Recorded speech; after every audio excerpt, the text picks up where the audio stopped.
तो आज के इस वीडियो में हम बात करेंगे bench in IT sector. IT sector में जो भी लोग काम करते हैं उन्होंने ये वो इस वर्ड से फेमिलियर होंगे, बेंच। तो बेंच का वहाँ पे क्या मतलब होता है किसी भी आईटी कंपनी में, और लोग बेंच पे जाने से क्यों डरते हैं।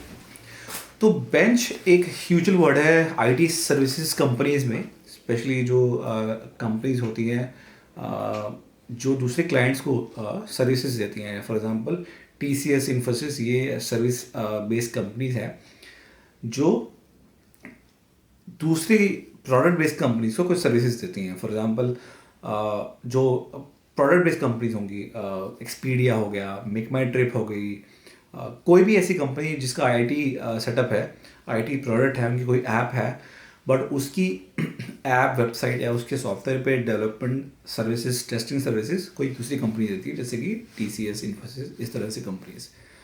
तो वहाँ बेंच क्या होता है, तो हर सर्विसेज कंपनी के पास एक अकाउंट होता है, यानी एक कस्टमर होता है। फॉर एग्जांपल एक कंपनी के पास वॉलमार्ट एक कस्टमर है जो एक यूएस का, एक सब हाइपोथेटिकल एग्जांपल दे रहा हूँ मैं, कोई रियल एग्जांपल नहीं है, just for the reference purpose मैं आपको ये समझाने के लिए एग्जांपल दे रहा हूँ जिससे कि आपको थोड़ा सा रिलेट कर पाए, जो कि इस इंडस्ट्री से नए हैं या इस इंडस्ट्री में अभी कदम रखना चाहते हैं, फ्रेशर्स स्पेशली।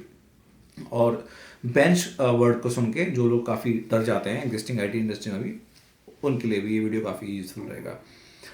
तो फॉर एग्जांपल वॉलमार्ट करके एक अकाउंट है यूएस में। वॉलमार्ट एक रिटेल हब है बहुत बड़ा तो उसका अपना एक आईटी इंफ्रास्ट्रक्चर है।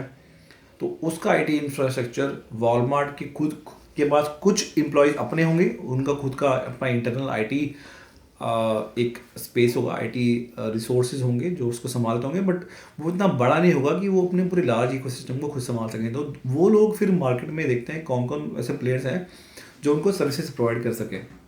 वहाँ पे पिक्चर में आते हैं टीसीएस, इन्फोसिस और ऐसी कंपनीज। इन कंपनीज के पास वो अकाउंट उस पर्टिकुलर सेक्शन के जो भी सॉफ्टवेयर हैं, जो भी इनकी सर्विसेज चाहिए, उस बेसिस पे वो प्रोजेक्ट उनको मिल जाते हैं। तो एक सर्विसेज कंपनी के पास उसको हम प्रोजेक्ट कहते हैं। अब वो कितनी बड़ी एप्लीकेशन है, उसमें कितना बड़ा काम है, उस बेसिस पे रिसोर्सेज डिफाइन होते हैं कि वहाँ पे 100 लोग चाहिए, 50 लोग चाहिए, 10 चाहिए या 1000 चाहिए। तो अकाउंट 10 लोगों के अकाउंट से लेके, 10 लोगों के प्रोजेक्ट से लेके हज़ार लोगों के प्रोजेक्ट्स होते हैं, depending on the size of application. और उसमें डिफरेंट वर्टिकल्स होते हैं। फिर या आपकी एप्लीकेशन का फ्रंट एंड है, बैक एंड है, मिडल वेयर एप्लीकेशंस हैं, फिर जो जितने भी आपके इंटरकनेक्टेड सिस्टम हैं, डाउन स्ट्रीम सिस्टम्स हैं, अपस्ट्रीम सिस्टम्स हैं, हर की स्पेशलाइज्ड टीम्स बनती हैं, उस प्रोजेक्ट का वो पार्ट होती है। तो फॉर एग्जांपल वॉलमार्ट ने एक टीसीएस कंपनी को एक ऑर्डर दिया, प्रोजेक्ट का ऑर्डर दिया, कॉन्ट्रैक्ट हुआ उनका 3 साल का। वहाँ पे उन्होंने 100 लोगों की डिमांड की उन्होंने। तो टीसीएस के पास वो रिसोर्सेज कहाँ से आएंगे? टीसीएस के पास या तो वो मार्केट से लेके आएंगे, लोगों को हायरिंग करेंगे, या उनके पास immediately deployable pool of resources होना चाहिए। तो in general for such scenarios bench is basically just a placeholder of resources who are immediately available for deployment. तो जैसे ही वॉलमार्ट का बजट मिला और मुझे 100 लोगों की डिमांड आई, बेंच पे मैंने देखा कि 80 लोग मेरे उसी स्किल सेट के हैं और 20 लोग जो नहीं है उनको मैं ट्रेन करा दूंगा, या उनमें से कोई मुझे लगेगा फिट नहीं है तो मैं 5-10 लोग फिर आफ्टर मार्केट से हायर करा लूँगा। तो यहाँ तो बेंच का मतलब ये हो जाता है। कोर मतलब बेंच का यही होता है, इमीडिएटली डिप्लॉयबल ऑफ रिसोर्सेज। अब क्या होता है कि 3 साल का कॉन्ट्रैक्ट था, आपका प्रोजेक्ट अब खत्म हो गया है, अब क्लाइंट को आपकी सर्विसेज नहीं चाहिए, उनका सिस्टम स्टेबल हो गया है। अब जो फॉर एग्जांपल वॉलमार्ट के पास ही जो अपना आईटी हब है वही उसको मेंटेन कर लेगा, अब आपको उसकी सर्विस की जरूरत नहीं है। तो आइदर उन्होंने प्रोजेक्ट खत्म कर दिया, या हो सकता है उन्होंने अपना प्रोजेक्ट किसी और को दे दिया, सर्विसेज कंपनी को, जो शायद उससे कम रेट में आपको उनको सर्विसेज मिलती। टीसीएस से उठा के उन्होंने विप्रो को दे दिया फॉर एग्जांपल। तो आप टीसीएस के वो साल के सारे 100 लोग कहाँ जाएंगे? बेंच पे जाएंगे। बेंच अगेन क्या है? डिप्लॉयबल पूल है ऑफ रिसोर्सेज। अब टीसीएस के पास वॉलमार्ट नहीं है, कोई दूसरा प्रोजेक्ट आ गया, फॉर एग्जांपल XYZ यूएस का कोई भी एक कॉस्टको करके वहाँ पे एक रिटेल मार्केट है, उनको वो मिल गया, तो उन्होंने कॉस्टको में वहाँ पे अपने रिसोर्सेज डिप्लॉय किए।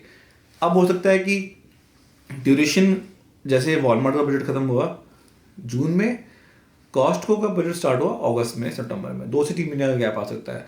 तो वो रिसोर्सेज उस ड्यूरेशन में 2 से 3 महीने शायद बेंच पे रहें, शायद आइडल रहें। मोस्टली केसेस में ह्यूमन रिसोर्स एचआर और ट्रेनिंग टीम्स उनको डिफरेंट काइंड ऑफ ट्रेनिंग्स में इनरोल करती है, और डिफरेंट क्रॉस फंक्शनल ट्रेनिंग्स और स्किल्स ग्रो करने के लिए उनको वहाँ पे यूज़ करती हैं, उनको ट्रेनिंग्स वगैरह प्रोवाइड करती हैं। जैसे कि कोई नई अपॉर्चुनिटीज़ आ रही होती हैं, पाइपलाइन में होती है सारी अपॉर्चुनिटीज़।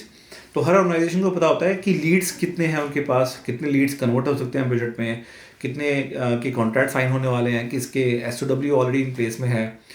तो जब एक प्रोजेक्ट खत्म होता है, आपको विजिबिलिटी सिर्फ अपने बजट की होती है, बट ऑर्गेनाइजेशन के पास पूरा वाइड स्प्रेड उनको पता होता है कि कहाँ क्या प्रोजेक्ट आने वाला है, कहाँ क्या खत्म होने वाला है। तो सबसे पहले अगर आप बेंच पे जाते हैं तो आपको घबराने की ज़रूरत नहीं होती है कि हर कंपनी में एक बेंच स्ट्रेंथ तो होती ही है। ऑब्वियसली अगर आप सोचेंगे कि मैं 1 साल से बेंच पे बैठा रहूँगा तो डेफिनेटली वहाँ पे फिर रिस्क आता है। अगर मार्केट कंडीशंस ख़राब हैं या आपके स्किल सेट में कुछ प्रॉब्लम है, उस केसेस में तो डेफिनेटली वहाँ पे आपको रिस्क आएगा, और वो फिर लीस्ट परफॉर्मर एम्प्लॉयज़ को, या जिनका फीडबैक अच्छा नहीं रहा है ड्यू टू परफॉर्मेंस, बिहेवियर और what ever reason, definitely then those kind of people can be the first set of people where organization will be very easy to relieve them, और वो उनको कहेंगे कि प्रोजेक्ट नहीं है, अब आप जाइए, उनको नोटिस पीरियड देंगे, जो भी देंगे वो एक प्रोसेस होता है। बट यूजुअल केसेस में जो अच्छे परफॉर्मर्स होते हैं और टिपिकली स्किल्ड पीपल होते हैं who are capable of developing different skill sets, they should not worry. 2 से 3 महीने तो एक बड़ा नॉर्मल पीरियड होता है, except for like Covid time में हुआ था कि सारे ही प्रोजेक्ट क्रैश हो गए थे, कोई नया कस्टमर नया काम दे ही नहीं रहा था, बेंच स्ट्रेंथ ही अपनी कंपनीज को कम करनी पड़ी थी, कोई 100 की मेंटेन कर सकती थी तो वो शायद सब 20 पे आ गई थी। बड़ी कंपनीज में ये सब एक नंबर से उसके लिए है, किसी कंपनी का बेंच स्ट्रेंथ 500 हो सकता है, किसी का 100 हो सकता है, किसी का 1000 हो सकता है, तो रिलेटिव टर्म यूज़ किया मैंने। बट इसीलिए आपको बेंच पे अगर आप जाते हो तो वो टाइम आप अपना सेल्फ इंट्रोस्पेक्शन में लगाइए, कहाँ आपको इम्प्रूवमेंट करनी है अपने स्किल सेट में, नई चीज़ें सीखिए, पुराने एक्सपीरियंस से लर्न कीजिए कि हाँ वहाँ पे क्या आपने नया सीखा था, क्या आप और अच्छा कर सकते थे। नए बजट में आप जाएंगे तो उन लर्निंग्स को आप यूज़ कीजिए। तो डेफिनेटली ये ही बेंच का असली कंसेप्ट होता है। लोग बेंच पे जब जाते हैं वो घबरा जाते हैं और वो पैनिक में आ जाते हैं। बेंच पे जाना एक अपॉर्चुनिटी समझिए आप, क्योंकि IT सर्विसेज कंपनी में अगर आप काम करेंगे तो कोई भी प्रोजेक्ट लंबा कुछ सालों में वो ख़त्म होना ही है। कोई भी प्रोजेक्ट, मल्टी ईयर प्रोजेक्ट भी जो चलते हैं उसमें भी कुछ टीम्स रैम डाउन हो जाती हैं। अगर आपका प्रोजेक्ट क्लाइंट भी वही रहता है तो शायद हो सकता है वो मॉड्यूल ही ख़त्म कर दिया जाए, वो रोल ख़त्म कर दिया जाए, तो आप क्या करेंगे? तो बेंच पे ही जाएंगे आप, फिर आपको देखा जाएगा कि सिमिलर स्किल सेट की और प्रोजेक्ट्स में क्या अपॉर्चुनिटी है, वहाँ पे आपको HR डिप्लॉय करेगा। तो बेंच को लेके जो एक नेगेटिव परसेप्शन है लोगों का IT सेक्टर में, वो इतना नहीं होना चाहिए, और उसको उस टाइम को यूटिलाइज़ करें। और डेफिनेटली हर कंपनी में बेंच को मॉनिटर करने के लिए लोग हैं, वहाँ पे आपको ट्रेन करने के लिए अपॉर्चुनिटीज़ मिलेंगी। नई अपॉर्चुनिटीज जो आएंगी वहाँ पे आपको डिप्लॉय करने के लिए इंटरव्यूज़ और ये सब प्रोसेस बैकएंड में चलता रहता है। तो यही मेरी रिकमेंडेशन है। तो कोई भी अगर एम्प्लॉय अभी बेंच पे है तो बिल्कुल ना घबराएं, इसको टाइम को यूज़ कीजिए, ये आपके ही बेनिफिट के लिए आगे काम आएगा। Thanks a lot for watching this video. Channel को सब्सक्राइब करें। आपको कोई क्वेश्चन है इसको लेके तो प्लीज़ कमेंट बॉक्स में डालें। I can definitely help you there. Thank you.